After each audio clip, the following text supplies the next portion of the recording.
ও মানুষ, তোমাদেরকে বড় আদর করে বানাইছি, তোমাদেরকে বড় আদর করে বানাইছি আমি আল্লাহর ইবাদতের জন্য। নবীগণকে পাঠাইছি, যুগে যুগে নবী পাঠাইছি ইবাদতের পদ্ধতি শিক্ষা দেওয়ার জন্য। এই দুনিয়াতে তোমরা কেমনে থাকবা, কেমনে খাইবা, কেমনে জীবনযাপন করবা, কেমনে চললে আমি খুশি হইমু, আমার পক্ষ থেকে লোক পাঠায়া তোমাদেরকে শিখাওয়াইছি। সেই দেওয়া শিক্ষার উপরে যদি তোমরা চলে আসতে পারো, ও ফুরন্ত সুখের জায়গা জান্নাত তোমাদের জন্যই বানায়া রাখছি। অনেক মানুষ এমন আছে নবীগণের দেওয়া শিক্ষা গ্রহণ করে, আল্লাহ পাক রব্বুল আলামিন চান না কোনো বান্দাকে জাহান্নামে জ্বালাইতে, মানুষগুলোরে বড় আদর করে বানাইছেন আল্লাহ। যেই দিন কারুন ধ্বংস হইতেছিল, মুসা আলাইহিস সালামের দাওয়াত গ্রহণ করে নাই, আল্লাহর আযাব নাজিল হয়ে গেছে। বারবার বুঝানোর পরেও যেহেতু সে বুঝে নেই, আল্লাহর আযাব যখন নাজিল হওয়া শুরু হয়ে গেল, কারুন তখন আযাব দেইকা ডাকতেছিল, মুসা আমারে বাঁচাও। মুসা আলাইহিস সালাম তার দিকে আর ফিরে তাকান নাই, ধ্বংস হয়ে গেল। একদিন আল্লাহ ডাক দিয়া বলেন, মুসা রে, কারুন তোমারে কয়বার ডাক দিছিল গনছিলা? না, আমি তো গনি নাই। কারুন তোমারে 40 বার ডাক দিছিল ওই দিন। মুসা আমারে বাঁচাও, মুসা বাঁচাও, এইভাবে 40 বার তোমারে ডাক দিছে। এই নাফরমানের দিকে আমি আল্লাহর রহমতের দরজা কিন্তু খোলাই ছিল, আমি তার দিকে মার নজর দিয়ে তাকায় রইছি। তোমারে 40 বার ডাক না দিয়ে যদি আমার একবার আল্লাহ বলে ডাক দিত, আমি ওরে মাফ করে আমার রহমতের কুলে উঠায় নিতাম। আমি চাই না কোনো বান্দারে জাহান্নামে জ্বালাইতে। বান্দা জাহান্নামে যাইব তার খাসলতে। পথ ঠিক করেন, যেই পথে চললে, যেইভাবে চললে আল্লাহ খুশি হন, সেই পথে চলতে হইব। হুজুর মনে তো চায়, কিন্তু অভ্যাস হয়ে গেছে কু অভ্যাস। সুস্বভাবের চাইতে কুস্বভাব আমার আপনার মধ্যে বেশি হয়ে গেছে। এখন প্রশ্ন জাগে, এই কুস্বভাব বাদ দিয়া সুস্বভাব কেমনে জাগানি? সুস্বভাব জাগানোর জন্য মেহনত করা লাগবো। কুস্বভাব জাগানোর জন্য কোনো মেহনত করণ লাগে না, এটা অটোমেটিক হয়। মানে অসুবিধা হইতেছে না তো? এই শুরু একটু কম হয়, এর ওয়াজটা বেশি আওয়াজ হইতেছে। একটা জমিতে কৃষকে যখন দান করে, দানের সাথে ঘাসও কিবেন করে না? ঘাস অটোমেটিক হয়। কৃষক যদি ভালো ফসলের আশা করে, গাছগুলো সাফ করণ লাগবো, এরপরে যত্ন করে মেহনত করে ফসল ফলানি লাগবো। ঠিক তেমনি ভাবে মানুষের সুস্বভাবগুলো মেহনত করে ফুটানো লাগে, কুস্বভাব মেহনত করে সরানো লাগে, নইলে আরো শক্তিশালী হয়ে যায়। কুস্বভাবগুলো এত শক্তিশালী হয়, সুস্বভাবকে নিচে ফেলাইয়া দেয়। কুস্বভাব দূর করতা তুমি একলা পারতা না রে বান্দা, একলা পারতা না। এই জন্য আল্লাহকে ভয় করার কথা কইয়া পরে আরেকটা কথা তিনি বলিয়া দিলেন, ওয়াকুনু মা'আস সাদিকিন।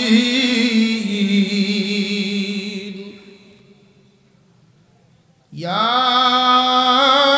আইয়ুহাল্লাযীনা আমানুত্তাকুল্লাহা ওয়া কুনু মা'আস সাদিকিন। সাদাকাল্লাহুল আযীম। وقال رسول الله صلى الله عليه وسلم كن عالما أو متعلما أو معينا أو محبا ولا تكن خامسا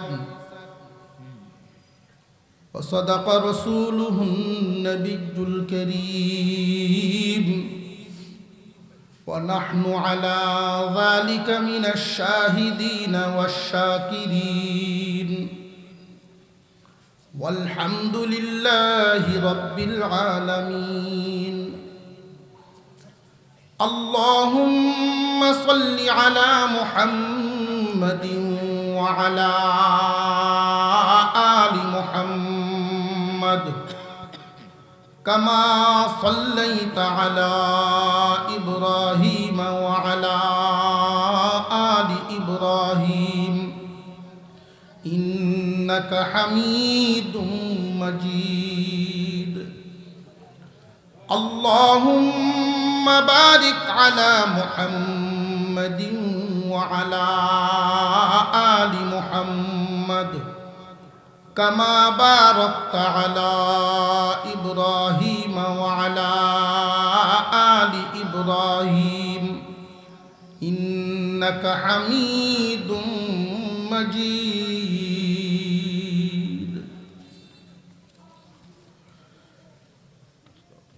মথুরখান্দি দারুল উলুম আল ফাতাহ হাফিজিয়া মাদ্রাসার উদ্যোগে আয়োজিত 50তম বার্ষিক ওয়াজ মাহফিলের শ্রদ্ধাভাজন সভাপতি উস্তাদুল আসাতিজা শেখুল হাদিস আল্লামা হযরত মাওলানা আব্দুল হালিম সাহেব দামাত বরকাতুহুল আলিয়া এবং মাওলানা রাজাউল করিম সাহেব দামাত বরকাতুহুল আলিয়া, উপস্থিত হযরত উলামায়ে কেরাম, মুরব্বিয়ান আযম, সর্বস্তরের মুসলমান ভাইয়েরা, পর্দার আড়াল থেকে আলোচনায় শামিল দিনদার ইমানদার মুসলমান মা ও বোনেরা, আল্লাহ পাক রব্বুল আলামিনের দরবারে মন থেকে শুকর আদায় করি, যিনি অত্যন্ত দয়া করে এই মুহূর্তে আমাদেরকে কোরআনের মজলিসে বসায় রাখছেন, মুবারক মজলিসে বসায় রাখছেন। এজন্য বলি আলহামদুলিল্লাহ।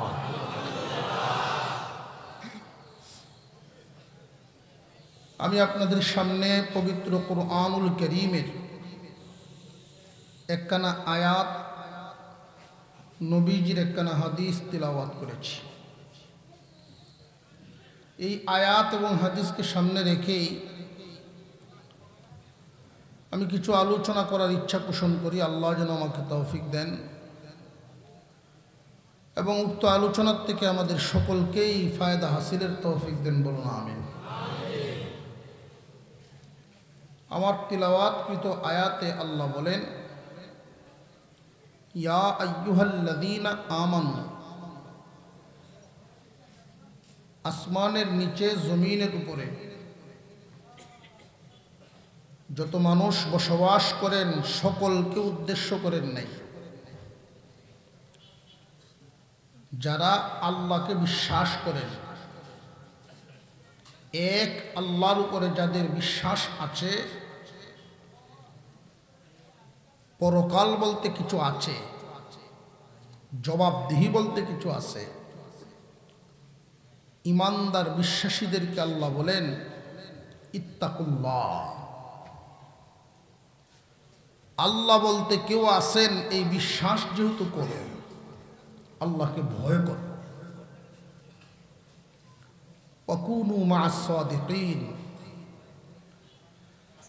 এবং আল্লাহ ওয়ালাদের সাথে জীবন কাটাও, আল্লাহ ওয়ালাদের সাথে হও।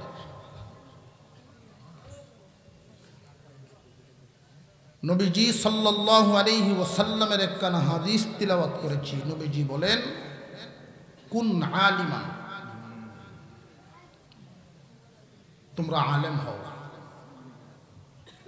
আও মুতাআল্লিমান, নইলে ছাত্র হও, আও মুঈনান, নইলে এদের সাহায্যকারী হও, আও মুহিব্বান, নইলে অন্তত ভালোবাসনেওয়ালা হও, মোহব্বত করনেওয়ালা হও।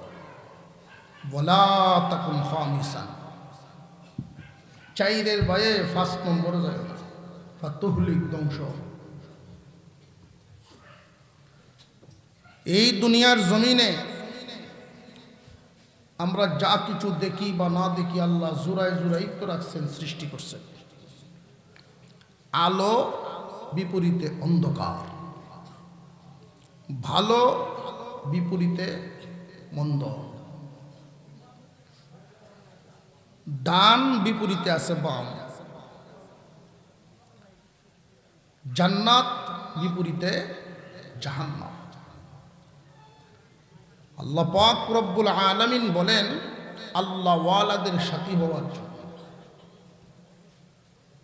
আল্লাহ ওয়ালাদের বিকল্প আরেকটা দল আছে।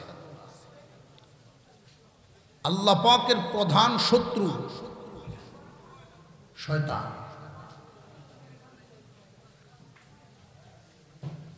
আপনারা বলতে পারেন শয়তানরা তো দেখি না, আল্লাহরেও তো দেখি না। বিশ্বাস করতে হবে, মানতে হবে, রাস্তা দুইটা, একটা জান্নাতের, একটা জাহান্নামের। আল্লাহ বুঝাইয়া দিলেন জান্নাতের রাস্তায় যারা চলতেছে তোমরা এদের সাথী হও। আমরা এখানে যারা আছি, দুনিয়াতে আল্লাহ এক একজনরে এক এক হালতে রাখছে। কেউরে আল্লাহ মাঠও কাজ করায় খাওয়াইতেছে, কেউরে অফিসে কাজকর্ম করায় খাওয়াইতেছে, কেউরে আল্লাহ ব্যবসা বাণিজ্য করে খাওয়াইতেছে, কেউরে কোনো কিছু না করায়ও খাওয়াইতেছে। ঠিক না বে ঠিক? এই পৃথিবীর জমিনে একজন মানুষ যদি 7 রাজ্যের মালিকও হয়, লাভ তো নাই, থাকা যাইব না বেশি দিন, অস্থায়ী ঠিকানা। আজ থেকে 200 বছর আগের কোনো মানুষ খুঁজে পাওয়া যাব? মন লাগায় যদি খুঁজেন তে পাওয়া যাব? আমরা এখানে যারা আছি আগামী 100 বছর পরে কেউ থাকবো, এটা কি সম্ভব? আমরা যেই বাড়িতে বসবাস বর্তমানে করতেছি, আমাদের আগে একদল ছিল, বর্তমানে আমরা আছি, আর একদল আইতাছে। আমরা কিছুদিন পরে আমরা ওই জায়গা কালি করিয়া তারার লাগিন বাবুল। এটাই দুনিয়া। আল্লাহ তাআলা কিছুদিনের জন্য পাঠাইছেন, আল্লাহ পরীক্ষা নিতেছেন দুনিয়াতে আয়া বালা করি নাকি মন্দ করি। তবে যার কর্ম হইব যেমন, ফল হইব তেমন। একজন বাদশাহ 3 জন মন্ত্রীরে ডাকছে, এদিকে আও, যাও তো আমার বাগানে। এক একজনের হাতে ব্যাগ দিয়ে দিয়েছেন, সুস্বাদু ফল ভরিয়াইন্য ব্যাগ। প্রথম যেই মন্ত্রী ঢুকছেন, খুব খুঁজে খুঁজে দেখে দেখিয়া, খুব কষ্ট করিয়া গাছ বায়া বায়া সুস্বাদু ফল দিয়া ব্যাগটা ভরে আনছে। ফোরে যে গেছে, বাদশাহ যেহেতু হুকুম দিছে, শুধু দেখতো তো আর না, বাদশাহও তো সময় আছে, কাউ নেই। কোন রকম খালি দূরার থেকে ব্যাগটা দেখাইতে বুঝে ভরা আছে, মিষ্টি টিষ্টি সুস্বাদুই তার খুঁজছে না, সুক্কা টুক্কা দিয়া ফসা লসা দিয়ে ভরে লিয়ে আসছে। ফোরে যেটা গেছে এটা আরো চালাক, লতা ফাতা দিয়ে ভরে লিয়েছে। দূর থেকে ব্যাগ দেখছেন উনি, সৈনিকদেরকে হুকুম দিয়েছেন 3 জনকে 3টা রুমে ঢুকায় আর তালা লাগাও, বাহির থেকে কোনো খাদ্য পানি পাঠাও না। যে যেটা বাগান থেকে নিয়ে আসছে সপ্তাহ দুয়েক ওইখানে থাকবে আর ওই খাদ্যই তারা খাবে।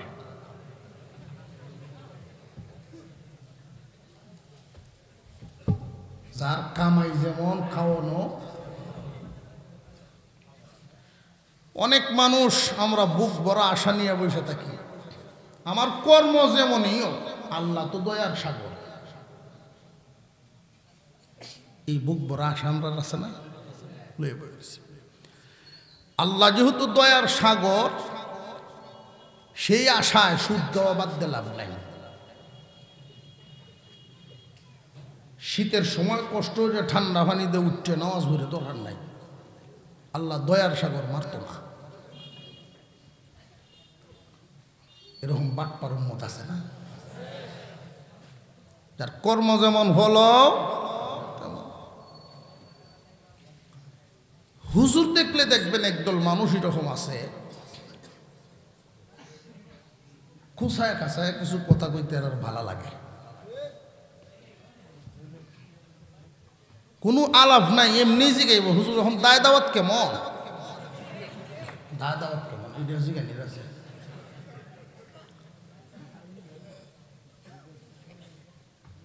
একজন আলেম দেখলে তো তার প্রশ্ন জাগতেই পারে, এক অফিসার বিসিএস ক্যাডার, প্রথম শ্রেণীর অফিসার বাংলাদেশ, পাশাপাশি হুজুরের সাথে যেহেতু বসা, তো কিছু তো জিগাইতেই পারে। আর এই জাতের মানুষগুলোর শয়তানেও গুতায়, ফাইসস বেকলরে কিছু কওনি। হুজুর আল্লাহ তো দয়ার সাগর, বলে হ আল্লাহ দয়ার সাগর। আল্লাহ কি পারেন না দয়া করে সবাইরে মাফ করতে? এই ক্ষমতা কি আল্লাহর নাই? জি আছে। আল্লাহ যদি দয়া করে মাফ করে দেন, আপনারা সারা জীবন ভরা এই লেবাস, একটা দিন শেভ করার মজা কি জিনিস বুঝলেন না? ইচ্ছা মতো জীবনযাপন করলেন না, বিধান মতো চললেন। আপনারা যেই জায়গা আল্লাহ দয়ার সাগর, বিশেষ দয়ার বদৌলতে মাপ পায়া আমরাও এই জায়গা, আমরাও এই জায়গা। তারা কিছু বুঝতে লাগতো না। আপনি কি করেন? উনি বিসিএস ক্যাডার, প্রথম শ্রেণীর অফিসার, বাংলাদেশের 1 নম্বর শিক্ষিত। মনে করেন বাংলাদেশ সরকার এই মুহূর্তে ঘোষণা দিল যে সরকারের বিশেষ দয়ায় এই দেশের যত সুইফার মেতো, সুইফার আছে না, ঝাড়ুদার, এটারও সরকারি পোস্ট আছে, হাসপাতালও বিভিন্ন প্রতিষ্ঠানও। সরকার বিশেষ দয়া করে এই দেশের সকল সুইফারদেরকে বিসিএস ক্যাডারের পদমর্যাদা দিল। এমনিই বেটার আগুন লেগে হয়েছে। সরকারের মাথা খারাপ হয়েছে না? সরকারের তো মাথা খারাপ হয়েছে। সরকারের যদি মাথা খারাপ না হইয়া থাকে, আল্লাহর কোনটা খারাপ হয়েছে? কথা বুঝে আসতেছে আমাদের? রাস্তা দুইটা, হয়তো ডাইনে নইলে বামে, হয়তো আল্লাহর রাস্তা নইলে শয়তানের রাস্তা। মহান আল্লাহ আমার তিলাওয়াতকৃত আয়াতে ডাকটা দিছেন বড় মায়ার ডাক। দুনিয়ার জমিনে লক্ষ্য করে দেখবেন, কেউ যদি কারোর মায়ার হয়, মহব্বতের হয়, বাবা মা তাদের সন্তানকে নাম না ধরিয়া অন্যান্য শব্দ দিয়াও ডাকে। বাবা লক্ষ্মী সোনা চান, এই জাতের কিছু শব্দ আছে না নাই? আল্লাহ পাক রব্বুল আলামিন আল্লাহর বান্দাগণ, আল্লাহর গোলামগণ এইভাবে না বইলা মহান মৌলাই করিম বড় আদরের ডাক দিয়া তিনি বলেন, ইয়া আইয়ুহাল্লাযীনা আমানু, ও ঈমানওয়ালা গণ, ও দামি সম্পদওয়ালাগণ, ও জান্নাতের মালিকগণ, এক একজন ইমানদার এক একটা জান্নাতের মালিক। খুশি না বেজার? এক একজন ইমানদার এক একটা জান্নাতের মালিক। দুনিয়াতে কিচ্ছু নাই, গাম জড়ায়া কামাই করে খায়, কিন্তু আল্লাহর বিধান মতো সে জীবন যাপন করে। হালাল পথে রুজি রোজগারের বাউনাই উপবাস পরে থাকবো, তবু হারাম খাইতো না আল্লাহ যদি গুসা হয়। এই জাতের গরিব মানুষগুলোর জন্য আল্লাহর বড় মায়া। কিয়ামতের দিন ধনীর 500 বছর আগে এদেরকে জান্নাতে ঢুকাইবে। হাসরের মাঠে একদল মানুষ দুনিয়ার জমিনে যারা ধনী ছিলেন তারা আফসোস করে বলবেন, দুনিয়াতে অনেক গরিবরা দেখবেন যাদের ধৈর্য সবর কম, যাদের বুঝ কম, তারা কয় ধনী কেন হইলাম না, আল্লাহ আমরা ধনী কেন বানাইলেন না। এই আফসোসের শব্দগুলো মুখ থেকে বের করে বড় কষ্টের সাথে বোঝা যায় বেরোয়। দুনিয়ার জমিনে গরিবগণ আফসোস করে বলে আল্লাহ ধনী কেন বানাইলেন না। কিয়ামতের ময়দানে অনেক ধনীগণ এই আফসোস করে বলবে, আল্লাহ দুনিয়ার জমিনে কেন গরিব বানাইল না। ধন সম্পদ স্থায়ী নয়, সম্পদে অনেক সময় মানুষরে বিপদগামী বানায়। খুব কম সংখ্যক লোকেই সম্পদ দ্বারা আল্লাহর সন্তুষ্টি কিনতে পারে, খুব কম মানুষ। বেশিরভাগ মানুষই ধনী হইলে ভুল পথে যায়। একটা ধারালো চাকু, এই চাকুটা যদি কোনো ডাক্তারের হাতে দেওয়া হয়, এটা দিয়ে অপারেশন হইব, অপারেশন। আর এই চাকুটাই যদি চোর ডাকাতের হাতে থাকে, তাহলে মানুষের জীবন বিপদের মধ্যে আছে। ঠিক তেমনি আপনি যদি ধনী হন, এই সম্পদ রেখে যে বিদায় হবেন, একবার মনে মনে ভাববেন আপনি এই সম্পদ যাদের জন্য রেখে যাচ্ছেন, ওরা কি আসলেই সম্পদ কোন পথে ব্যবহার করবো এই যোগ্যতা এদের আছে কিনা, এটা বোঝা দরকার। সন্তানকে আগে যোগ্য করা জরুরি। সন্তানকে যদি আপনি যোগ্য বানাইতে পারেন, কি রাইকা গেলেন না গেলেন এগুলো কুস্তই না। আর সন্তান যদি যোগ্য বানায় না যাইতে পারেন, পাহাড় পরিমাণ সম্পদ রেখে গেলেও অভাব দূর হবে না। দিনদার আর দুনিয়াদার, ডাইনে চলুইয়া আর বামে চলুইয়া। সন্তানকে যদি দিনদার বানায় যাইবার পারেন, এই সন্তান দিনদারির নজরে আপনার সামনে দাঁড়াইলে কথা বলতে ভয় পাবে। আমি আওয়াজ দিলে যদি আব্বা গুসা হয়, আমি কোনভাবে কথা কইলে আমার আব্বা খুশি থাকবো, এই চিন্তা থাকবো তার মনো। আর যদি সন্তান দুনিয়াদার হয়, উল্টা মা বাপে ভয় পাইব সন্তানের সামনে কথা কইতে, না জানি আমার দম মানে কিনা। এমন ঘটনা ঘটেনি না, ঘটে না? খুব খেয়াল করবেন, সন্তান জন্ম দেওয়া যেমন জরুরি, এদেরকে সঠিক শিক্ষা দিয়া মানুষের মতো মানুষ বানানো বেশি জরুরি। পানি বড় উপকারী বস্তু, উপকারী নিয়ামত, কিন্তু এই পানিতে পড়ে আবার মানুষ জীবনও হারায়। বাতাস মানুষের জন্য উপকারী, বাতাসের গতি যদি ঠিক না থাকে তাহলে থাকে না তার ঘর বাড়ি। আগুন বড় উপকারী, আগুন যদি নিয়ন্ত্রণের বাহিরে চলে যায়, জ্বালায় পুরায় ছাই করে দেয়। মাল এবং আওলাদ যদি সঠিক ব্যবহার না হয়, বান্দা তোমার জন্য ক্ষতির কারণ। আল্লাহ পাক রব্বুল আলামিন ডাক দিলেন, ও ঈমানওয়ালাগণ, ও জান্নাতীরা। জান্নাতীরা বলে আল্লাহ ডাক দিলেন। আল্লাহু আকবার বলেন, আল্লাহু আকবার। কত বড় নিয়ামত আল্লাহ দিয়েছেন, ঈমান নামক নিয়ামত। এই ঈমান যে কত বড় দৌলত এটা আমরা বুঝি না, কিন্তু যে নষ্ট করার জন্য পিছনে ঘুরে শয়তান সেটিকেই বুঝে।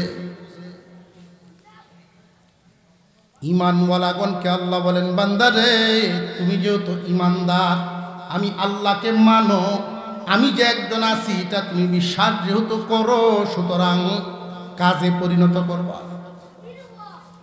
শুধু ভিতরে রাখবা না, কামে পরিণত করবা। ইত্তাকুল্লাহ, আল্লাহকে ভয় করে কাজ করবা। আল্লাহর ভয় ভিতরে রেখে যদি কেউ জীবন যাপন করে, একজন কৃষক হাওরে কাজ করার সময় যদি আল্লাহর কথা মনে থাকে, আরেকজনের জমিন দখল করার চিন্তা করতো না। নিজের মালটা যেমন নিরাপদ, তার কাছে পরেরটাও তেমন নিরাপদ। আল্লাহর ভয় ভিতরে রাইকা একজন মানুষ যদি অফিসে চাকরি করে, ঘুষ খাইতো না, দুর্নীতি করবে না।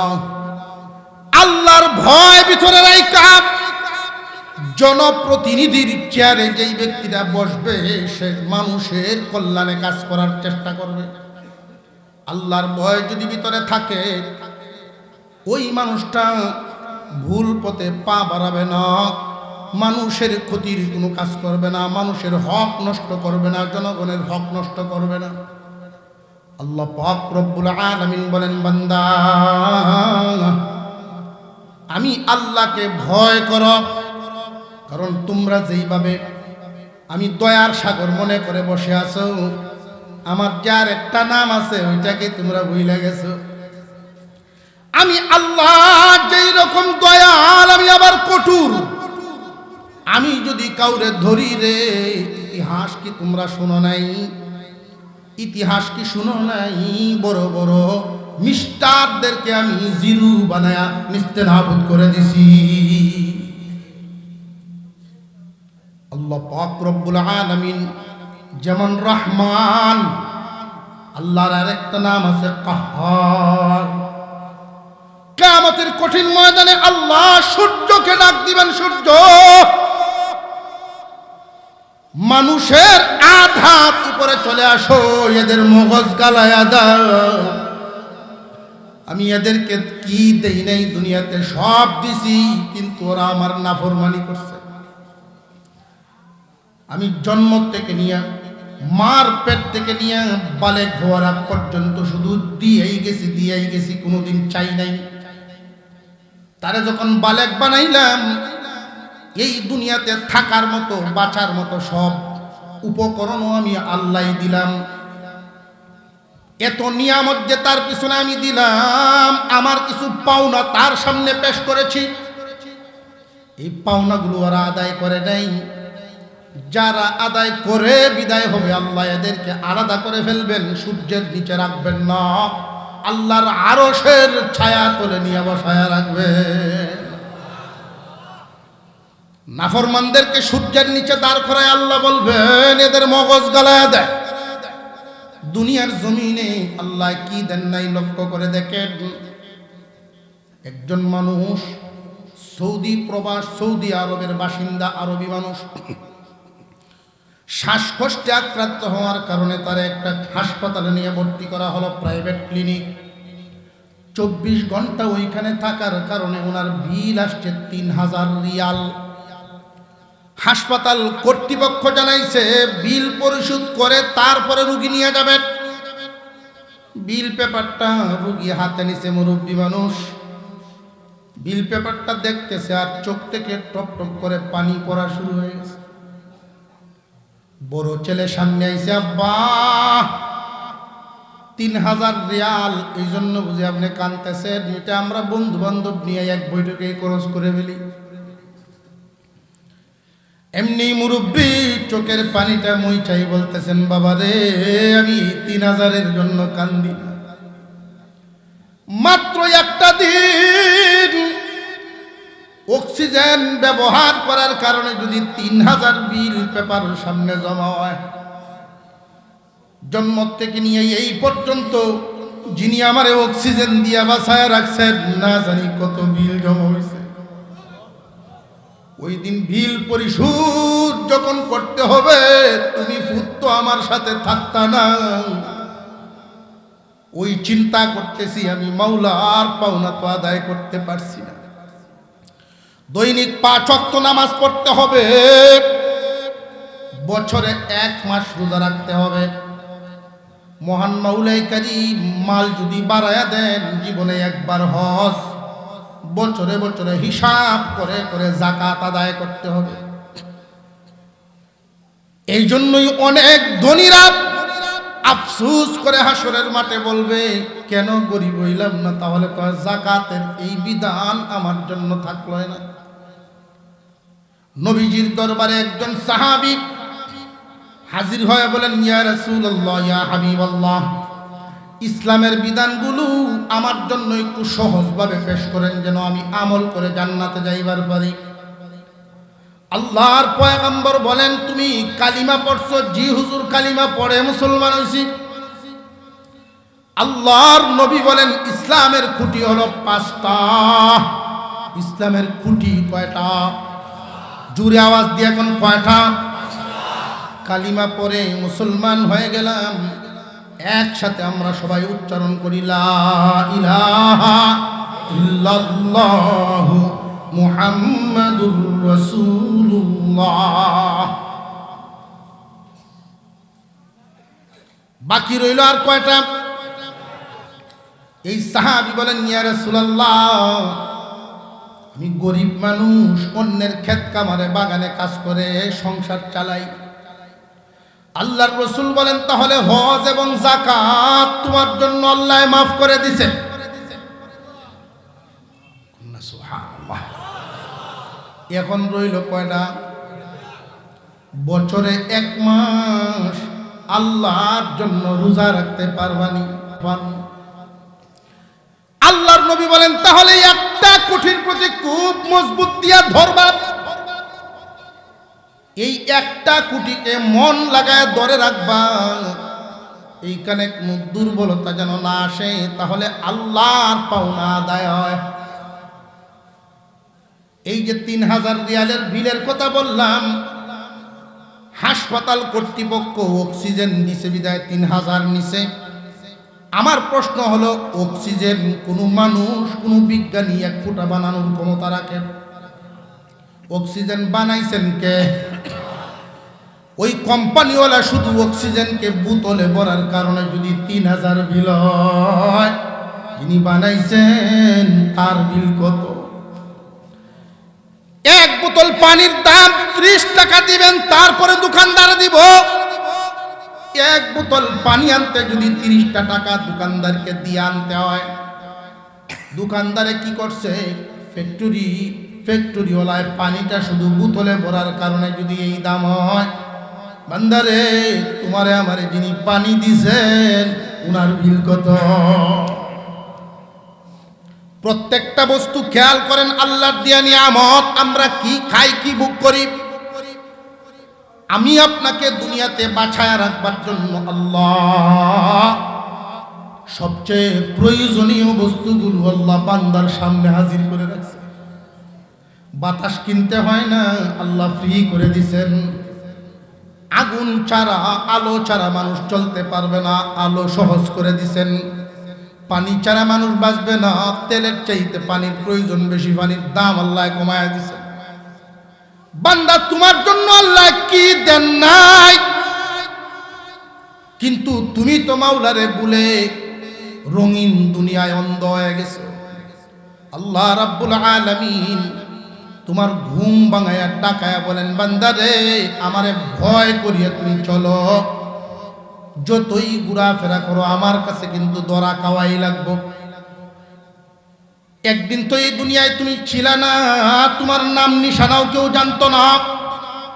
আমি আল্লাহ তোমাকে দুনিয়ায় যাওয়ার ব্যবস্থা করে দিলাম, এমন নিয়ামত দিয়া পরিপূর্ণ করে দিলাম, পদ পদবী, নাম, যশ, খ্যাতি সব আমি আল্লাহ দিলাম। আর আজকে বুঝি এইগুলো পাইয়া আমারে ভুলে গেছো, আমার সামনে তুমি দাঁড়াও না। 5 বার দৈনিক তুমি আমার সামনে দাঁড়াইলে আমি আল্লাহ খুশি। কিন্তু তুমি বান্দা দাঁড়াও না, দুনিয়ার কাজ কামের অজুহাতে আমারে ভুইলা গেছ। আল্লাহ পাক রব্বুল আলামিন 5 ওয়াক্ত নামাজের হিসাবটা নিবেন সর্বপ্রথম। যার নামাজের হিসাব পরিপূর্ণ হবে অন্যগুলো আসান করে দেবে। আর এই জায়গায় যদি গন্ডগোল হইয়া পড়ে, যার রেকর্ড হইলাতে চুরি আছে জীবন ভর, এটা খুব কড়াকড়ি নজর রাখবে। 5 ওয়াক্ত নামাজ আজ থেকে ছাড়বো না ইনশাআল্লাহ, এইরকম নিয়ত করতে পারবো কে কে আছেন? একটু হাত তুলবেন দেখতাম। নারায়ে তাকবীর, আল্লাহ কবুল করে বলুন আমিন। নামাজটা ছাড়বেন না। এখন প্রশ্ন হলো, হুজুর আল্লাহ একজন আছেন এই বিশ্বাস মনে আছে, নামাজ পড়ন লাগবো এই বিশ্বাসও আছে, পড়তাম যাইও মসজিদে, যে আর ছাড়তাম না। শীতের সময় লেফটা উড়ে শুয়ে রয়েছি, আজান শুনছি, ঘুম ভাঙছে, শয়তানে খালি ফার্ম দিতেছে, ঘুরতে থাক, জমাতের টাইম আছে মেলা, আবার চোখ লেগে গেছে। যেই দিন বুঝ আসে লেফট ফালায় তুই নামাজ যাই, তুই এই স্প্রিট 1-2 দিন থাকে আবার দুর্বল হয়ে যায়। অর্থাৎ কুস্বভাবগুলো আমার মধ্যে বেশি, সুস্বভাব কম। কুকাম বেশি হয়, সুকাম কম হয়। নিজের একটা হিসাব নিজের কাছে আসে না নাই? আর হুজুরে কর, আমরা যে আল্লাহ বানাইছেন মানুষ আশরাফুল মাখলুকাত, এত দামি জাতি হইয়া কম দামি কাম করি।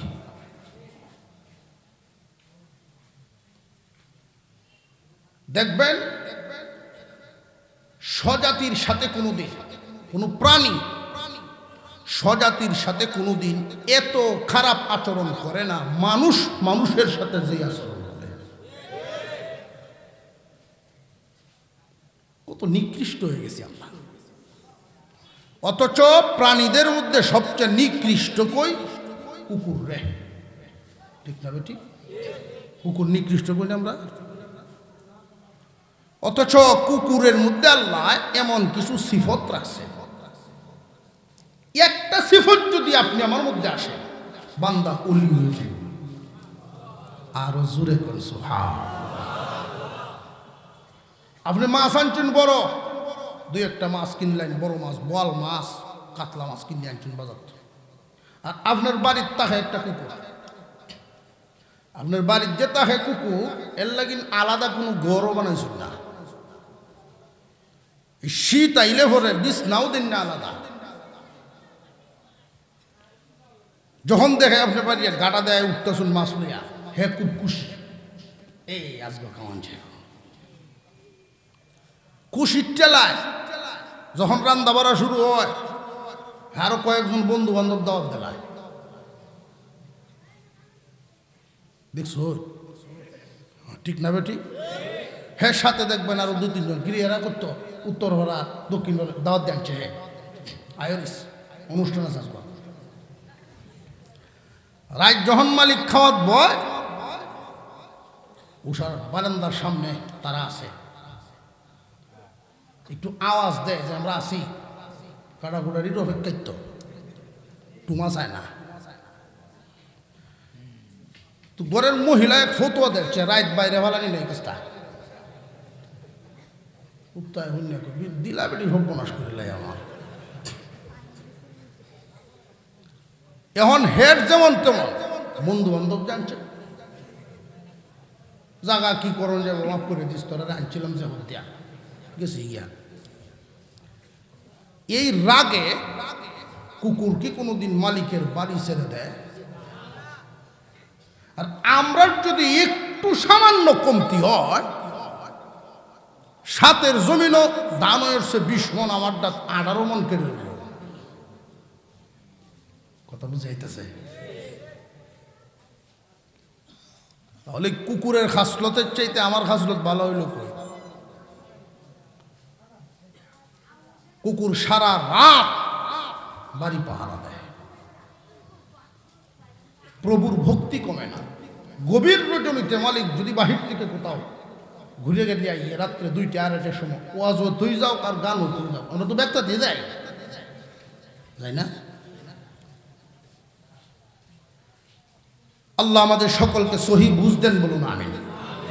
গভীর রাত্রে বাড়িতে ঢোকার সময়, শীতের রাত, চাদর টাদর মাথা উতায় দেওয়া চিন্তার তাতে না, এমনি মানুষের আওয়াজটা ফাইয়াই দেখবে, দৌড়ে আয়া আপনারও ছাড়ত না, ভোগ ভোগ করে তুললে লইব। করতে শুনে অত রায় কেলা তুমি আপনার বক বহানির অর্থ হইল এটা। আর আপনি যদি এই সময় কেন আমি এর অর্থ হইল আমার বাড়ির তা হস বেটা আমারও জিনস না উদাস, আপনার আওয়াজটা শুনিয়াই তার বাপ পরিবর্তন হয়ে যায়। সিগন্যাল মালিক কাছে আয়া গাড়ের পশম দাঁড় করায় দেয়, সিলিন্ডার লেজ ভলায়া সাইডে দিয়ে ঘুরবো, হুম করে আওয়াজ, মানে সরি চিন্তা না সরি।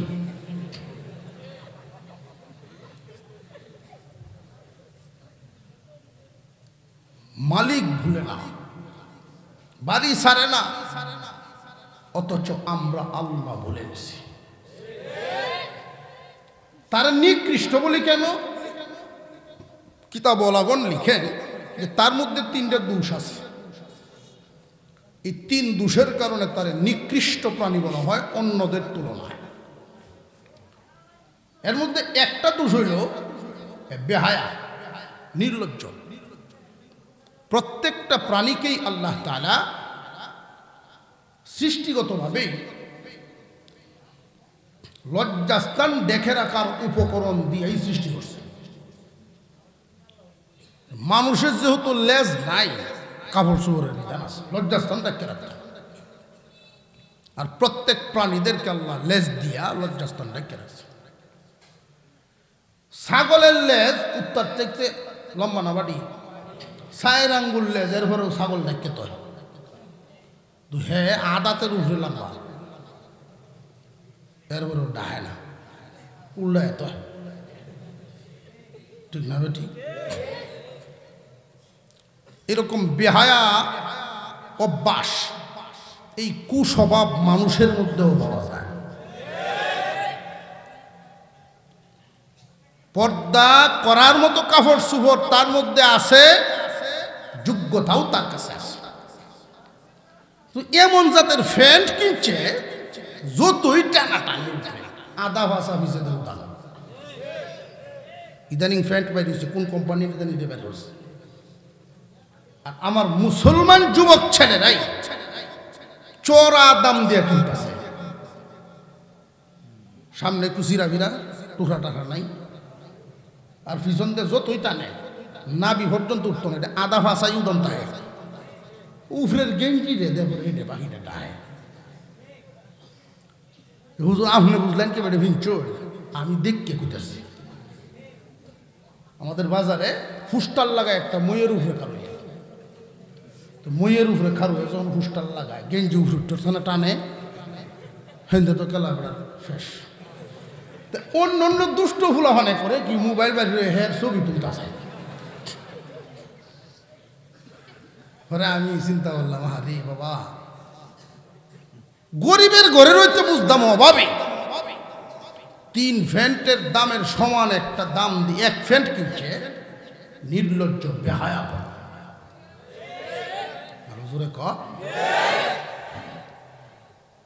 কুকুর এত নিকৃষ্ট হইলে তা আমি বালা রইলাম কই?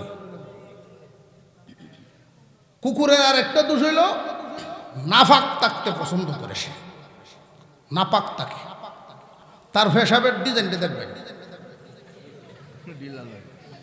পেশাব যে করে যতক্ষণ পর্যন্ত তার পেশাব সিটটা নিজের গায়ে না লাগবো তৃপ্তি মিটত না। কোনো কারণে বালুর উপরে পেশাব করে দেয়, বেশি দৌড়িয়ে বালুর উপরে শুরু করছেন, একটু কোন করে দেয় না, সিটাই না ট্যাংলা মায়ের দেখছেন কিনা বল করিয়া লামায় দৌড়তে থাকবো, আরেক দূরা যাইবো একটু। বনের উপরে পেশাব করতে সিটাই না, তৃপ্তি হতো না। গাছও, পাথরও, ওয়ালও, কথা বুঝাইতেছে। সিডাটা যখন তার শৈল্য লাগবো, হ্যাঁ ওহন গিয়া তৃপ্তি পেয়েছে। বহুত মানুষ আমরা ভাই ভাই এখন নামাজ হুজুর কাপড় চুমটি তো কুত্তার চরিত্র, তুমি কেন লাগি কুকুরের শরীর না ভাগ থাকবো, তুমি মানুষ ইনসান, তোমারটা কেন লাগি না ভাগ থাকতো ভাই। এই মুহূর্তে যদি তোমার মরণ হয়, নাফাক হইয়া মরলা, নাপাক হইয়া তুমি মরলা। মুসলমান ভাইয়েরা, কুকুরের আরেকটা দোষ হইল পবিত্র খাবারের চাইতে অপবিত্র না, হালালের চাইতে হারামটা তার কাছে বড় আরাম লাগে। আপনার তরি তরকারিতে বাতমা হায়া একটা থালো তো হন ঘরের ধরো, আর শুরু একটা বাচ্চা কাচ্চা ভায়া নাও, সেটা ভালো না যে কিছুক্ষণ তাও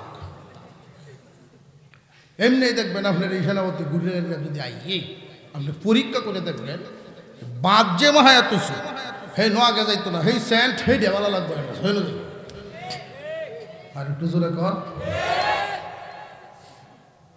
এই কুস্বভাব যে সমস্ত পুরুষদের মধ্যে আছে, মানুষের মধ্যে আছে, হালালের চাইতে হারামটা তার কাছে আরাম ভালো লাগে। বিবি সাহেবের সামনে আমোদ ফুর্তির কোনো আলাপ নাই, তো শালিরা লাগাল ভাইকে বুড়া জোয়ান হয়ে রে বিবি সাহেবের সাথে এত নেক নজরে সুন্দর নজরে তাকায় দেখতো না, ফোরের দিক থেকে যে নজর যাইব, এটা কুকুরের স্বভাব। কথা বুঝাইতেছে। ইয়া আইয়ুহাল্লাযীনা আমানুত্তাকুল্লাহা ওয়া কুনু মা'আস সাদিকিন। আল্লাহ বলেন, ও মানুষ, তোমাদেরকে বড় আদর করে বানাইছি, তোমাদেরকে বড় আদর করে বানাইছি আমি আল্লাহর ইবাদতের জন্য। নবীগণকে পাঠাইছি, যুগে যুগে নবী পাঠাইছি ইবাদতের পদ্ধতি শিক্ষা দেওয়ার জন্য। এই দুনিয়াতে তোমরা কেমনে থাকবা, কেমনে খাইবা, কেমনে জীবনযাপন করবা, কেমনে চললে আমি খুশি হইমু, আমার পক্ষ থেকে লোক পাঠায়া তোমাদেরকে শিখাওয়াইছি। সেই দেওয়া শিক্ষার উপরে যদি তোমরা চলে আসতে পারো, ও ফুরন্ত সুখের জায়গা জান্নাত তোমাদের জন্যই বানায়া রাখছি। তো অনেক মানুষ এমন আছে নবীগণের দেওয়া শিক্ষা গ্রহণ করে, আল্লাহ পাক রব্বুল আলামিন চান না কোনো বান্দাকে জাহান্নামে জ্বালাইতে, মানুষগুলোরে বড় আদর করে বানাইছেন আল্লাহ। যেই দিন কারুন ধ্বংস হইতেছিল, মুসা আলাইহিস সালামের দাওয়াত গ্রহণ করে নাই, আল্লাহর আযাব নাজিল হয়ে গেছে। বারবার বুঝানোর পরেও যেহেতু সে বুঝে নেই, আল্লাহর আযাব যখন নাজিল হওয়া শুরু হয়ে গেল, কারুন তখন আযাব দেইকা ডাকতেছিল, মুসা আমারে বাঁচাও। মুসা আলাইহিস সালাম তার দিকে আর ফিরে তাকান নাই, ধ্বংস হয়ে গেল। একদিন আল্লাহ ডাক দিয়া বলেন, মুসা রে, কারুন তোমারে কয়বার ডাক দিছিল গনছিলা? না, আমি তো গনি নাই। কারুন তোমারে 40 বার ডাক দিছিল ওই দিন। মুসা আমারে বাঁচাও, মুসা বাঁচাও, এইভাবে 40 বার তোমারে ডাক দিছে। এই নাফরমানের দিকে আমি আল্লাহর রহমতের দরজা কিন্তু খোলাই ছিল, আমি তার দিকে মার নজর দিয়ে তাকায় রইছি। তোমারে 40 বার ডাক না দিয়ে যদি আমারে একবার আল্লাহ বলে ডাক দিত, আমি ওরে মাফ করে আমার রহমতের কুলে উঠায় নিতাম। আমি চাই না কোনো বান্দারে জাহান্নামে জ্বালাইতে। বান্দা জাহান্নামে যাইব তার খাসলতে। পথ ঠিক করেন, যেই পথে চললে, যেইভাবে চললে আল্লাহ খুশি হন সেই পথে চলতে হইব। হুজুর মনে তো চায়, কিন্তু অভ্যাস হয়ে গেছে কু অভ্যাস। সুস্বভাবের চাইতে কুস্বভাব আমার আপনার মধ্যে বেশি হয়ে গেছে। এখন প্রশ্ন জাগে, এই কুস্বভাব বাদ দিয়া সুস্বভাব কেমনে জাগানি?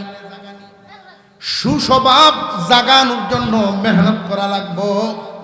কুস্বভাব জাগানোর জন্য কোনো মেহনত করণ লাগে না, এটা অটোমেটিক হয়। মানে অসুবিধা হইতেছে না তো? এই শুরু একটু কম হয়, এর ওয়াজটা বেশি আওয়াজ হইতেছে।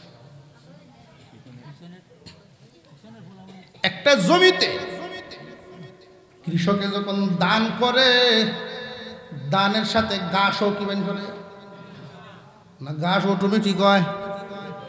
কৃষক যদি ভালো ফসলের আশা করে, গাছগুলো সাফ করণ লাগবো, এরপরে যত্ন করে মেহনত করে ফসল ফলানি লাগবো। ঠিক তেমনি ভাবে মানুষের সুস্বভাবগুলো মেহনত করে ফুটানো লাগে, কুস্বভাব মেহনত করে সরানো লাগে, নইলে আরো শক্তিশালী হয়ে যায়। কুস্বভাবগুলো এত শক্তিশালী হয়, সুস্বভাবকে নিচে ফেলাইয়া দেয়। কুস্বভাব দূর করতা তুমি একলা পারতা না রে বান্দা, একলা পারতা না। এই জন্য আল্লাহকে ভয় করার কথা কইয়া পরে আরেকটা কথা তিনি বলিয়া দিলেন, ওয়াকুনু মা'আস সাদিকিন। আল্লাহওয়ালাদের সাথী হও, আল্লাহর ওলিদের সাথী হও। যারা আল্লাহওয়ালা বুজুর্গানে দিন, জলদি তাড়াতাড়ি তাদের কাছে যাও, চিকিৎসা পদ্ধতি লও কুস্বভাব দূর করার জন্য। কেন জাননি? শরীর যদি অসুস্থ হয়, ডাক্তারের কাছে গেলে ওষুধ পাওয়া যায়, সুস্থতার রাস্তা পাওয়া যায়। তোমার কলব অসুস্থ, এই কলবের অসুস্থতা দূর করার জন্য তুমি আল্লাহওয়ালাদের কাছে গিয়া চিকিৎসা লও। জানিয়া রাখবারে বান্দারা, শরীরের রোগের চাইতে তোমার কলবের রোগ মারাত্মক। শরীরের রোগে একজন মানুষ বেশি মৃত্যুবরণ করে কবরে যাইব, কিন্তু আত্মার রোগে কুস্বভাবে মানুষরে জাহান্নামে নিব। শরীরের ডাক্তারের চাইতে আত্মার ডাক্তার ফিরাউলিয়া পীর বুজুর্গরা গুরুত্ব কম না বেশি? আজ যদি তুমি তোমার কুস্বভাব দূর করিয়া সুস্বভাব প্রতিষ্ঠিত করতে পারো, তুমি দুনিয়ায়ও বাদশাহ, আখিরাতেও বাদশাহ। দুনিয়ার বাদশাহ কেমনে? আল্লাহ তোমার যখন হয়ে যাইব, আল্লাহ সবকিছুই তোমার হয়ে যাবে। সুবহানাল্লাহ। কাতিয়ার সাহেব রহমতুল্লাহি আলাইহি আপনাদের এই সুনামগঞ্জের ছিলেন। গাড়ির তেল নাই, ফানি বুড়ায় বসেছেন। আল্লাহ যার, আল্লাহর সবকিছুই। এই বাদশাহী আপনি কোন সিংহাসনে পাইবেন? এই যে আল্লাহর দেওয়া বাদশাহীটা আপনি এটা কই পাইবেন? সামনে গাতা পাইছেন, এই নেই কন্টেনার বুড়ায় আছেন না, ট্যাঙ্কির বর ড্রাইভার তো কান দিয়ে ডরায় যে গাড়িটা নষ্ট হইবে। লাডি মুবারক তো আসেনি ফিডানি লেগে। এইটা যদি বুঝতে রে আমার জায়গা তুই থাকলে, আল্লাহ যার, আল্লাহর সবই তার। সামনে দাঁড় করে কসম কাটাইছে, আমি জিন্দা থাকতে কারোর কাছে জীবনে বলবে না। এটা হলো আল্লাহর দেওয়া বাদশাহী। কুস্বভাব দূর করো। তোমার এই বাদশাহী দেওয়ার জন্য তো আল্লাহ তোমার দিকে রহমতের নজর দিয়ে তাকায় রয়েছে। আব্দুল কুদ্দুস গঙ্গুহি রহমতুল্লাহি আলাইহি অনেক বড় মাপের মারিফতের অনেক বড় সম্রাট, বড় ওলি ছিলেন। আব্দুল কুদ্দুস গঙ্গুহির দরবারে অনেক মুরিদান। উনাকে আল্লাহ আওলাদ দিয়েছেন, শুধু মেয়ে সন্তান, ছেলে দিয়েছেন। মেয়েদেরকে বিবাহ শাদী বিভিন্ন দিকে দিচ্ছেন, একটা মেয়েরা রাখছেন বাড়িতে। এই মেয়ের দিকের নাতি একজন, তার নাম আবু সাঈদ গঙ্গোহী। এই আবু সাঈদ গঙ্গোহী এত বড় পীরের নাতি, আদরে আদরের একটা বাদর হচ্ছে। কিরকম বাদর? ওনার কাছে যত বড় বড় আলেম ওলামা আইতো, আয়া যখন দেখতো যে নানাজির সাথে নাতি বোয়া, নানা তো ইলো নাতি খুব আদরের। মুরব্বীদের মুখে শুনি যে সন্তান হয়ে ফেট হতো, নাতি নাত করে হয়ে কল যেত, মানুষের কয়ে আসে। আবার আমি কইতেছি দেখি আবার হাদিস কুরআন মনোরণ লাগে, মানে এর দ্বারা মোহব্বত বোঝায়। ফুতেরে মোহব্বত করে বড় হচ্ছে, নাতির মোহব্বত পরবর্তীতে ভূতের চেয়ে বেশি হয়ে যায়। আবু সাঈদ গঙ্গোহী নানার সাথে থাকতেন, তার নিজের ছেলে নাই, মেয়ের দিকের একটা নাতি হয়েছেন কাছাকাছি। তো উনার যত মূল যান তারাও এক কুলো লয় আদর করে। বড় বড় শেখুল হাদিস বুজুর্গানে দিন তারা যখন কুলো লয়, তখন অত বড় হুজুরটার সামনে আর কেউ আছে? কোন হুজুরে কি হের হুজুর মনে হয়? তুমি তামা করে মিশে তার সামনে একটু উল্টা ফাল্টা দেখলেই মুখের আগে আট চলে, মুখ চালায় পরে আট চলায় আগে ফিডানি শুরু করে দেয়। আবু সাঈদ গঙ্গোহীর আম্মা আল্লাহর কাছে দোয়া করতেন, আল্লাহ আমার এই ছেলেটারে তুমি সহি বুঝ দাও। মাদ্রাসার লাইনে পড়ছে ঠিক, কিন্তু আল্লাহ ওনাদের সহবতে না যাওয়ার কারণে তার মধ্যে সুস্বভাবের তুলনায় কুস্বভাবই বেশি। রাগ মেজাজ খুব গরম। হঠাৎ একদিন ঘুরতে ঘুরতে ঘুরতে ঘুরতে একটা মসজিদের সামনে গিয়ে বসে এই আবু সাঈদ গঙ্গোহী। মসজিদের মুয়াজ্জিন সাহেবকে ডাক দিছে, ওই মসজিদ, সম্মান দিয়ে ডাক দিছে না, কারণ সম্মান তো তার হৃদয়ে নাই। কারণ নফস, যে এই নফসটাকে যদি সাইজ করণ লাগে গলা দড়ি লাগানি লাগবে, আর নফসের গলায় দড়ি লাগাইতে পারে আল্লাহ ওয়ালা গলা। এই জন্য আল্লাহ বলেন প্রথম কথা ইত্তাকুল্লাহ, আল্লাহকে ভয়। হিসাব মিলাইবা পরিপূর্ণভাবে ভয় করতে পারছো কিনা। যদি দেখো গন্ডগোল অনেক ঝামেলা চলতেছে, পারতাছি না, জলদি দেরি নাই, জলদি আল্লাহ ওয়ালাদের কাছে যাও, তারা রশিদে গলাত বাইন্ধে দিব, তখন ঠিক হইব। এই ছেলে বসা, অসুবিধা হইতেছে না তো? আর কয়েকটা মিনিট।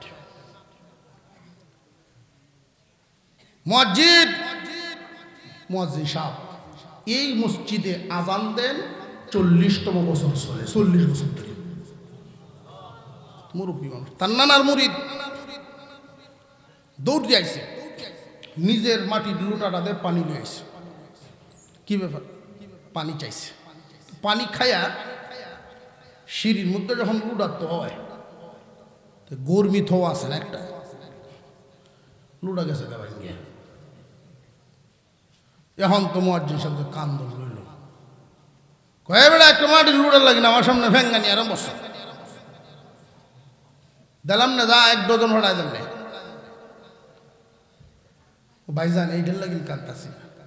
আমি যেই দিন থেকে এই মসজিদের মুয়াজ্জিন, এই লুডার বয়স হয়ত আমার বহু আমলের সাথে সম্পর্ক, বহু আমলের সাথে। আমি এই লুঠাতে পানি দিয়ে ওযু করি, 40 বছর চলতেছে, আজকে ভাঙ্গে গেল। আমার ইচ্ছা ছিল তার আগে আমি বিদায় হলাম,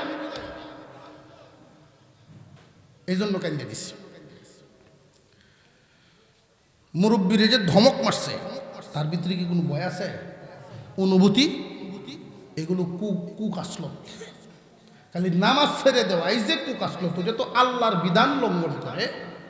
সামাজিকভাবে ওই যে ছেলেটা কেরাত পড়ে গেছে, নবীজির এক হাদিস পড়ে গেছে, সবক কেন তোমার হাত এবং জবান দ্বারা যেন অন্যের কোনো ক্ষতি না হয়, তখন তুমি মুসলিম, এর আগ পর্যন্ত না।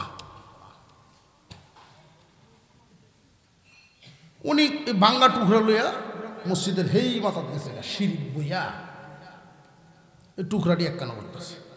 কিছুক্ষণ পরে আবু সাঈদ গঙ্গোহী তাকায়া দেখেন মুখের লালা নিয়ে নিয়ে জোড়া লাগায়।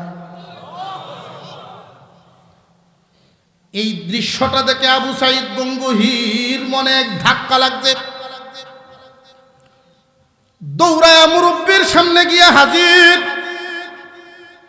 জড়ায়া ধরে প্রথমেই মাপ চাই, আমি যে আপনার জুড়ে ধমক মারছি বুঝতে পারছি না, এতদিন আমি অন্য জগতে ছিলাম, এখন কি দেখলাম, এই নিয়ামত এই দৌলত কি আমারে শিখানো যায় না? এমনি এই মুরব্বী বলেন, এই দৌলত তো রে ভাই তোমার ঘরের দৌলত, তোমার ঘর থেকে আনা দৌলত। আমি তো তোমার নানার মুরিদ, বহুদিন ওনার জুতা টানছি আমি। এই দৌলত তোমারে দেওয়ার মতো অনুমতি আমার নাই, কারণ আমি ওনার খলিফা না। আল্লাহর ওলিগণ নফস ঠিক করার জন্য যে আপনি আল্লাহ ওয়ালাগণের কাছে যাইবেন, দেখবেন বাজারে যেই জিনিসটা বেশি চলে এটার ডুপ্লিকেট তাড়াতাড়ি বাইর হয়। এই দেশের মানুষ পীরাউলিয়া ভক্ত, আলেম ওলামা ভক্ত, এই জন্য শয়তানে বেজাল ভিড় দিয়ে সমাজ ভরে দিছে। হক না হক যদি না চিনেন তাহলে কিন্তু ভাই উল্টা পাল্টা হবে। যাইবেন ভালো করতে, ওরা ইমান হারা করে ছাড়ব। হক্কানি পীর চিনার অন্তত তিনটা কথা মনে রাখতে হবে। কুরআন হাদিসের জ্ঞান তার আছে কিনা, 1 নাম্বার গুণ। 2 নাম্বার সুন্নত তরিকার আমল তার মধ্যে আছে কিনা, 2 নাম্বার গুণ। 3 নাম্বার আরেকজন পীরের, হক্কানি পীরের এজাজত আছে কিনা, খেলাফত পাইছে কিনা।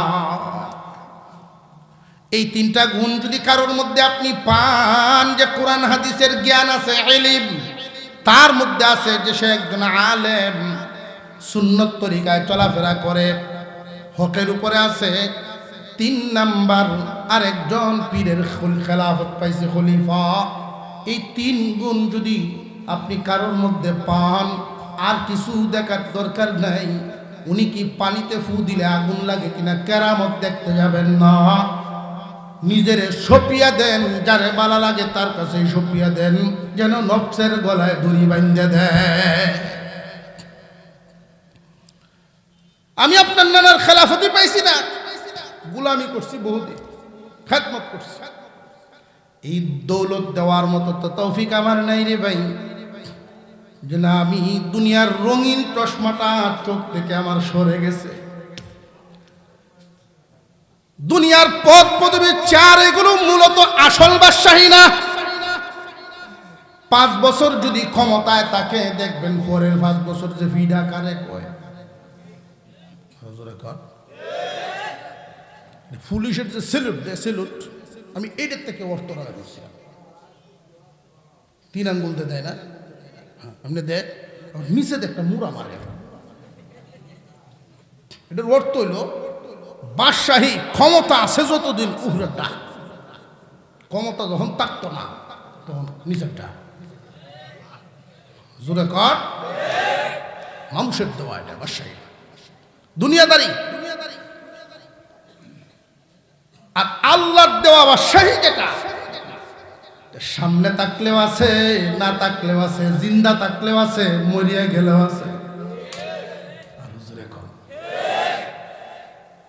রঙিন চশমা সরে গেছে আমার চোখ থেকে, এই দুনিয়াদারি আমার দরকার নাই, আমার এই দৌলত দরকার।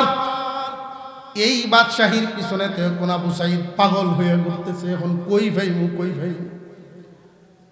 এই মুয়াজ্জিন সাহেব বলেন, ভাইজান আমার জানা মতে আপনার নানার যত খলিফাগণ ছিলেন বিদায় হয়ে গেছেন, জিন্দা নাই, একজন আছেন তা আবার আমাদের এই দেশে না, ওনার বাড়ি ইরাকে বলখে, ওনার নাম নিজামুদ্দিন বলখি। নিজামুদ্দিন বলখি জিন্দা আছে, আপনার নানার খলিফাদের মধ্যে একজন। সেইখানে যাইতে পারেন, সহজে পাইব। ওনার আম্মার কাছে আইসা যখন অবস্থা বললেন, মা কান্না শুরু করে দিয়েছেন খুশিতে। আল্লাহ, তুমি বোধহয় নেক নজরে তাকাইছো আমার সন্তানের প্রতি, তোমার রাস্তায় ডাকার জন্য। আল্লাহ, তোমার খাঁটি বান্দাদের পথে চালাইবার জন্য বুঝি আমার পুত্র এখন তুমি তাকাইছো। উনি সব ঠিকঠাক করে পাঠাইলেন। আগেই খবর পৌঁছে গেছে নিজামুদ্দিন বলখির দরবারে, পীরের নাতি আইতেছে। আগেই চিঠি পাঠায় দিছে, পীরের নাতি আসতেছে। সংবাদ পায়া সময় মতো, তারিখ মোতাবেক সময় মতো উনার খানকার থেকে 11 মাইল দূর পর্যন্ত আগায় নেওয়ার জন্য আইছে। 11 মাইল দূর আইছে পীরের নাতি নেওয়ার জন্য। কত ভক্তি শ্রদ্ধা! নাতিরে যদি খেদমত করি, নাতিরে যদি খুশি করি, মেহমানদারি করি, পীরের রূহ খুশি হইব। ঘোড়ার উপরে বসাইছেন নাতিরে আবু সাইদ রে, আর লাগামটা ধরছেন নিজামুদ্দিন বলখি। টাইনে টাইনে নে 11 মাইল আগে আইছে, 11 মাইল আইতে লয়ে গেছে খানকাত। 3 দিন মেহমানদারি করছে। 3 দিন পরে এইভাবে পাশাপাশি চেয়ারের মধ্যে বসা নিজামুদ্দিন বলখি জিজ্ঞাসা করতেছেন, হযরত আপনি কেন আসছিলেন? কিছু তো বললেন না, কোনো উদ্দেশ্য আছে কিনা? আবু সাইদ গঙ্গোহী কন, হযরত বহুদিন নফসের গোলামি করছি, বহুদিন উল্টা পাল্টা চলাফেরা করছি, শান্তি নেই, দুনিয়ার বাহাদুরির শান্তি নেই। আমি আসছি আমার নানাজির দেওয়া দৌলত নেওয়ার জন্য। নানা যা আপনারে দিয়া গেছেন এই দৌলত আমি নেওয়ার জন্য আইছি। যেই মাত্র এই কথা বলছে, এমন এক ধমক, তাহলে এখানে কেন? নিচে বসো। পাশাপাশি চেয়ার ওখানে, নিচে বস। ধমক খায়া নিচে বসে গেছে। এতক্ষণ তো মেহমান, আর এখন দৌলত নেওয়ার জন্য যেহেতু আইছে, মুড়ি দইয়া চিকিৎসা লাগবো, নিচে বস। যেই কাপড় ময়লা যত বেশি হইব, কষাটাও। 6 মাস মসজিদের মুসল্লি, মাদ্রাসার ছাত্র সহ 5 ওয়াক্ত নামাজে এদের জুতা বহরণ লাগবে। 6 মাস তোমার ডিউটি দাও। এবং মসজিদ মাদ্রাসার সব বাথরুম নিজে সাফ করবা, পানি নিলে পরিষ্কার করবা। কই আসিল উনার জুতা টানছে বড় আলেমরা। আব্দুল কুদ্দুস গঙ্গোহী হিসাবে নাতি, নানা যখন কান্দল হয়েছে, শেখুল হাদিস সাহেব টান্ডে লয়ে গেছে। আর এখন চাকরিটা যে দিছে 6 মাস। এটা হইল নফসের মাথাটা সিলাইয়া আলুগুড়ার ভর্তা খাওয়াইব, অর্থাৎ তার চিকিৎসা দিতে হবে। কুমড়াও ফুললে গেছে তোমার, নিস্তেজ করতে হবে। 6 মাস চলতেছে। ছোট ছোট বাচ্চারা যদি দেখে যে জুতা ছিটে ঘুরে গেছে, তুই ডাকে তারে পাগল মনে হরে মাসে। মাদ্রাসা ছাত্র, এই পাগলা, ওই আমার জুতা দিবে না। দমক দেয় না, তালেবে এলেমরে দমক দেয় না, পীরের হুকুম পালন করতেছে। ওইগুলো জুতাগুলো আইনা মাদ্রাসার ছাত্রদের সামনে দেয়। 6 মাস। 6 মাস পরে নিজামুদ্দিন বলখি জারুদারে ডাক দিছে, এদিকে আজকে জারু দিয়া ময়লা যে সময় টুকরিত করে লইয়া ফালানি যাও, এই যে দেখা যায় বেটা জুতা বহরে, এই বেটার ডাক দিয়ে যাইবা। কোনো একটা উসিল্লা দইয়া, উষ্টা খাওয়ার বাণী হোক আর দুর্বলতার বাণী হোক, ময়লার টুকরি আর মাথা ফেলায় দিই। ফালাইয়া দেওয়ার পরে সে কি আচরণটা তোমার সাথে করে, এটা আমার কাছে জানাইবা। চিকিৎসা দিছে কতদিন? 6 মাস। যখন টেস্ট দিছে রোগের হালতটা কি কথা বুঝাইছে না? শরীর রোগ হলে টেস্ট দেয় না, ব্লাড টেস্ট, প্রেশার টেস্ট, এগুলো হলো আত্মার পরীক্ষা, আত্মার টেস্ট। এই বাইনে টুকরি ফালা দিছে, কিরম বুঝো ময়লাটা পড়ছে। দেখছুন না রাস্তার সাইডে যদি মুরব্বী মানুষও আটটা যাইতে পারে, যুবক শৈল্য লাগিয়ে উঠছে, অথবা কোনো একটা সাইকেলে লাগিয়ে উঠছে, এই মানুষ চিনস কুদান্ডি দেয় না, এই হেডে দেওয়ায় মানুষ চিনস যে কয় ভিতরটাকে হেডে দেওয়াইতেছে। আবু সাইদ গঙ্গুহির রূপে ফেলায় দিচ্ছে, ময়লা চারটাছে যাই দিয়া কি কইছে এটা নিজামুদ্দিন বলখির কাছে আয়া কইতো। কেউ করছিলা? জি হুজুর করছি। কি কইল? ঝাড়ু দিয়া যখন ময়লা ফালছি মারছে টাসছে না, মারছে না, শুধু কইছে জারছে আর কইছে যে বেটা বলো খাইছি, গঙ্গু হইলেন না বুঝতে, মানে আমার এলাকা তৈলে বুঝতে তো ফিরের বাড়ি। নিজামুদ্দিন বলখি বলেন অর্ধেক হইছে। কি হইছে? অর্ধেক হইছে। এখন এই চাকরি বদলায় দিছে যে আমি যেদিন শিকারে যাব আমার শিকারি কিছু কুকুর ফালে, এই দিনে লয়ে যাবে, একটা কুকুর যদি ছুটব উপায় নাই, কিন্তু কুকুরগুলো সেভ করতে হবে তোমার। পীরের কথাটা যেন অমান্য না হয়। কুকুর 2-3 হুজুর গেলে একসাথে কাতার বাইন্দা আশের মতো যাইব, মেহকটা ওখান থেকে এই দিনে করছে কি কোমর বাইন্দাছে যে গেলে আমার সিটে লয়ে যাব, তবু পীরের হুকুম অমান্য হতে দিব না। এখন কে বোঝায় বলো জাগাত গেছে,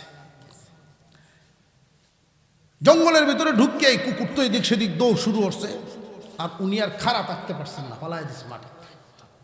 কুকুরে শেষরাইয়া গাছের জোরে টোরে বাড়ি টাড়ি লাগাইয়া শাল চামড়া গিয়ে শুনলে, তবু কুকুর ছাড়ছে না। নিজামুদ্দিন বলখি রাত্রে স্বপ্নে দেখেন তার পীর আব্দুল কুদ্দুস,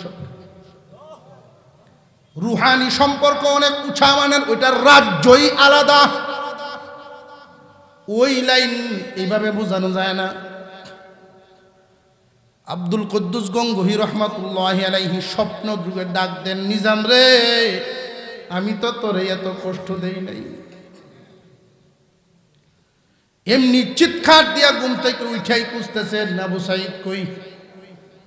আবু সাইদ তো শিকার থেকে আসার পরে তার শরীরের ছাল চামড়া গিয়া অসুস্থ অবস্থায় রুগীখানার মধ্যে আছে। নিজামুদ্দিন বলখি সেইখানে দৌড়িয়া গিয়া তারে বুকের সাথে জড়ায়া বলেন, দিয়া দিলাম এজাজত, তোমার নানায় যা দিছিলেন।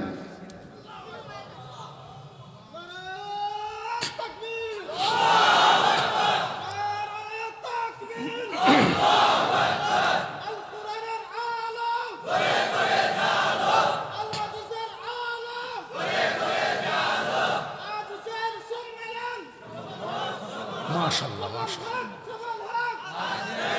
আল্লাহ কবুল করেন, বলুন আমিন। আল্লাহ তাআলা কবুল করুক, আল্লাহ আজকের মাহফিলকে কবুল করেন, বলুন আমিন।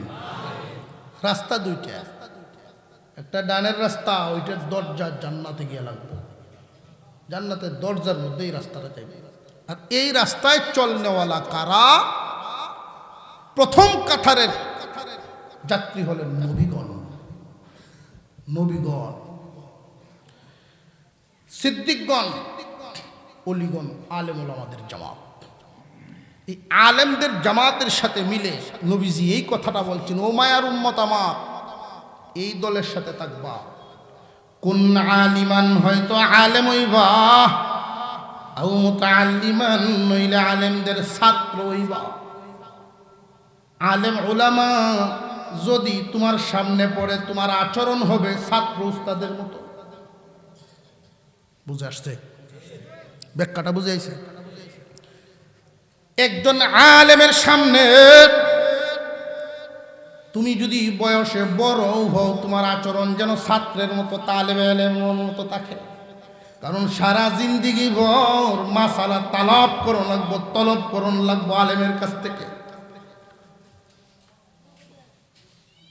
আব্দুল্লাহ ইবনে আব্বাস রাদিয়াল্লাহু তাআলা আনহু, নবীজির চাচা আব্বাস রাদিয়াল্লাহু আনহু, উনাকে কেউ জিজ্ঞাসা করলেন, আব্বাস আপনি বড় না মুহাম্মদ বড়? বয়স বেশি আব্বাস রাদিয়াল্লাহু আনহুর, ফদেও তো চাচা। উনি উত্তর দিছিলেন, শুনো, মুহাম্মদ আমার চাইতে অনেক অনেক অনেক গুণ বড়। মুহাম্মদ আমার চাইতে অনেক গুণ বড়, তবে আমার বয়স বেশি। উনি বুঝায় দিলেন, দুনিয়াবাসী বয়সে মানুষ বড় হয় না, বড় হয় মানুষ ইলমে। আলেমদের যদি আলেম হইতে পারো, এই দরজা যদি আলেম হইবার না পারো, সারা জিন্দিগি বড় আলেমদের ছাত্র হইয়া থাকবা, এই জামাতের সাথে থাকবা। 3 নাম্বার, আলেম ওলামারা যেই কাজকর্ম করে, মসজিদ মাদ্রাসা তালেবে ইলমদের যেই খেদমত, কোরআনের খেদমত, ওইগুলোর সাথে তোমরা লাগাইয়া দিবা, শ্রম দিবা, অর্থ থাকলে অর্থ দিবা, যেইখানে যেটা লাগে সেটা দিবা, ওই দলের সাথে লাইগা থাকবা। যদি অর্থ দেওয়া, শ্রম দেওয়ার মতো সময় নাই, অর্থ দেওয়ার ক্ষমতা নাই, নবীজি বলেন, আমার উম্মত রে, তোমরা যেন ওই দলের সাথে থাকতে পারো। শেষ কথাটা বলি, মোহব্বত দিয়া হইল ওই দলের সাথে থাকবা। আলেম উলামা মাদ্রাসা তালেবে ইলমদেরকে মোহব্বত করবা। সময় লাগতো না, পয়সা লাগতো না, এটা তো করতে পারবা, তবু ওই দলের সাথে তাই করে আমার উম্মত। সাবধান সাবধান, এই জামাত এই দল ছাড়বা না।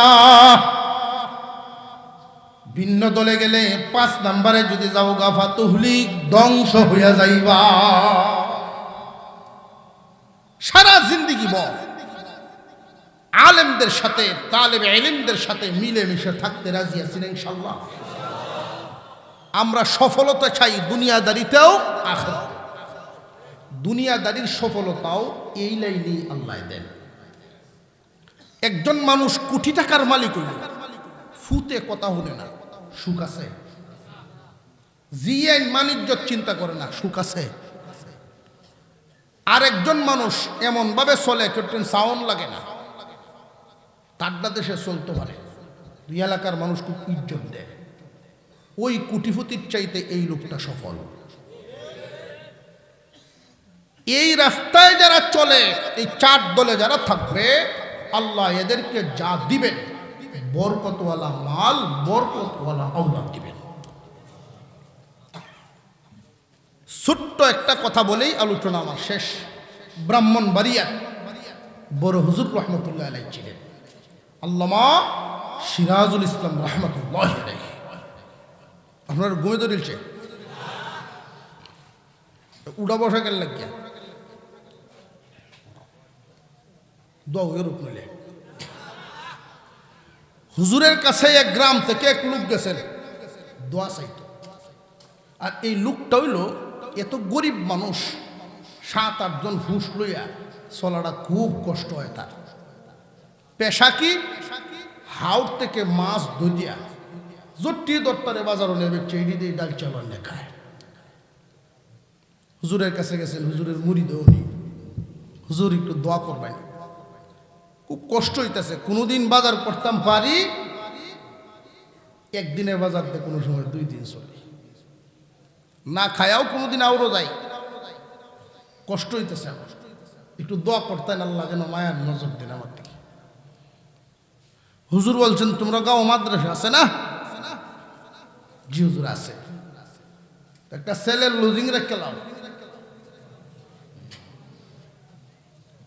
বাউ চিকিৎসা না উল্টা চিকিৎসা, এখন আরো কান্দাছে, কারণ ফিরে অর্ডার দিছে।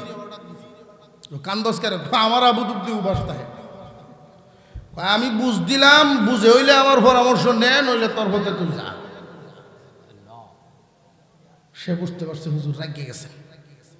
ঠিক আছে হুজুর, ঠিক আছে, আমি রাহাম একটা ছাত্র, রাহার সমক কইয়া রাখো, আমার ফুলাভানে যা কাইব তুমিও তা কাইবা, কারণ কোরআনের মেহমান, বুঝাই রাখো। আমার ফুলাভান যদি উবাস থাকে, বাবা আমি গরিব মানুষ, তুমি উবাস থাকবা। যেই দিন বাড়ির যাই ওই ছেলে মাদ্রাসা বন্ধ হইলে জিগাইজ বাড়া আছে কিনা, 5 টাকা 10 টাকা লাগলে দিয়ে দিস, এই পরামর্শ দিয়ে দিচ্ছেন উনি। বাড়িটা ওনার আগে ডাইরেক্ট মাদ্রাসা দিয়েছে। জিগাইছেন কোনো ছাত্র, হ্যাঁ আপনার কপালটা ভালো, 3 জন ছাত্র লজিং নাই, একটা দিয়ে দিই আপনার সাথে।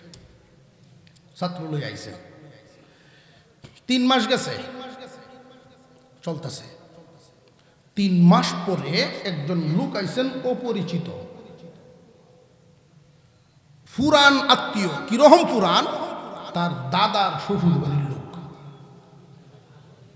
বাপে দাদার হুর বাড়ির মানুষ। চিন্তা হেজ গায়ে, নিজের হুর বাড়িতে যাওয়ার টাইম পায় না বলে নেওয়া। উনি আয়াজি গাইতেছে অমুহের কর কুন্ডা, হমুক খেলা কোনহানো খেলা, তাহে জিগায় জিগায় বাড়িতে উঠছে। বাইরে একটা চেয়ার দিছে, বইছে। কেমনে চলো গমিয়া? আর তোমার বাপের সাথে আমার আসেনি পরিচয়, বহুদিন ধরে আই না, যে এইভাবে চলতেছি, মাছ মারি বিক্রি করি চলি। ফুলাফান যে আমার 60 জন ছেলে, 2 জন মেয়ে। এই 60 ছেলের মধ্যে বট ডালে আহরা যৎকান করতে পারছেন তো ওই লাগাতেই এখন আমার সাথে আহরো যায়।